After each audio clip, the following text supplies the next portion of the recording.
my special interest is World War I. So I want to talk about the American gas experience in World War I.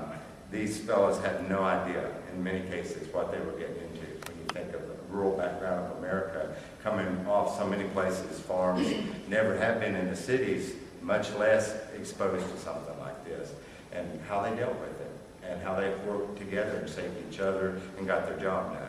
And it's an incredible reflection, I think, on how the experience continues in the current population, too. I wrote an article, the way it all started up, and ended up in this magazine over there, and the title of the article was, "I Need Thee Every Hour."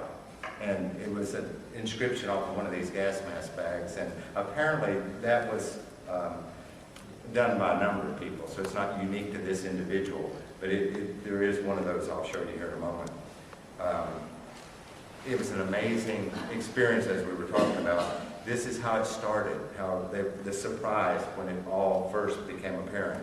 On a beautiful spring evening, 22 April 1915, the Germans introduced a hideous new warfare on the Western Front.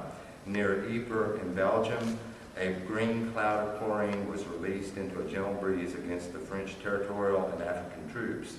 The resulting carnage was almost unspeakable, as described by a nearby British officer.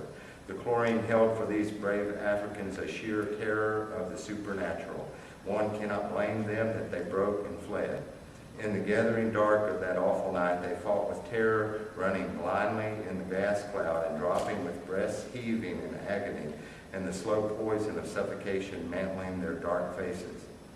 Hundreds of them fell and died. Others lay helpless, froth upon their agonized lips and their racked bodies, powerfully sick and tearing nausea at short intervals. They would die later, a slow, lingering death of unspeakable agony. How could people deal with that? And having seen that and adapt to that, and especially from these backgrounds, coming from Civil War era training and Civil War era tactics to suddenly gas warfare. Their fathers had fought in the Civil War, and suddenly they're in the throes of this with the machine guns, all of the gas, the high explosives, and suddenly the airplane to them was like a rocket ship.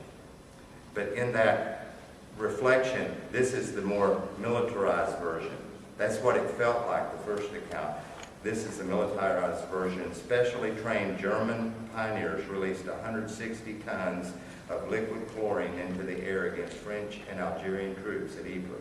The 5-foot-high yellow-green cloud created unprecedented havoc when it enveloped the unprepared troops.